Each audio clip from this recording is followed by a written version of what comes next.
Nanded municipal corporation में खिदमत अंजाम दे रहे बिल कलेक्टर्स को एजाज से नवाजा गया। ये एजाज इन्हें बेहतरीन कारकर्दगी की बिना पर दिया गया। बल्दिया उज़्मा पर हर कोई काम ना करने का इल्ज़ाम लगाता है। इल्ज़ामात के साथ साथ एहतजाज और धरनों के जरिए भी बल्दिया के खिलाफ मोर्चाबंदी की जाती है, लेकिन अपने बल्दी टैक्सों की अदायगी में ज़्यादातर लोग गैर जिम्मेदारी का मुजाहरा करते हैं। ऐसे लोगों से टैक्स वसूल करना आसान नहीं होता है, लेकिन बल्दिया उज़्मा के बिल कलेक्टर्स इस जिम्मेदारी को बहस्न खूबी अदा करते हैं। बल्दिया की जानिब से टैक्स वसूली का एक निशाना मुकर्रर किया जाता है। इस निशाने को पाने के लिए बिल कलेक्टर्स काफ़ी जद्दोजहद करते हैं। कई बार लोगों की गालियां भी इन्हें खानी पड़ती है और कई बार मकानों के चक्कर भी लगाने पड़ते हैं।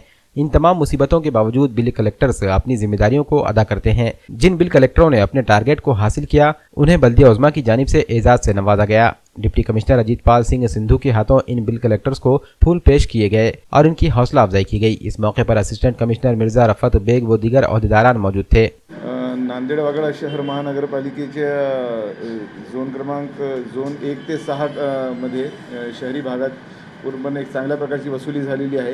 गेल्या वर्षीच्या तुलनेत यावर्षी आम्ही 5 कोटी जास्तीची वसुली केलेली आहे आणि याचे सर्व श्रेय आम्ही बिल कलेक्टर्स, सुपरवायझर्स, झोनल्स आणि मान्य आयुक्त यांच्या मार्गदर्शनाखाली ही म्हणजे वसुली झालेली आहे आणि मान्य आयुक्तांनी पण याच्यावर समाधान व्यक्त केलेले आहे आणि ही वसुली आता प्रत्येक महिना हा मार्च महिना असेल या तत्वावरच आम्ही काम करणार आहोत फील्डवर आणि बिल कलेक्टर्सनी चांगल्या प्रकारे वसुली केलेली आहे।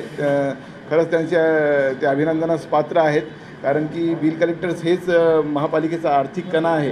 कारण की कमीत कमी महापालिकेच्या उत्पन्नाचा 70% भाग हा मालमत्ता करातून येतो आणि मालमत्ता करातून जे उत्पन्न झाले आहे ते महापालिकेत कमीत कमी 4 ते 5 वर्षानंतर एवढी वसुली झालेली आहे। त्याबद्दल आम्ही सर्व समाधानी आहोत।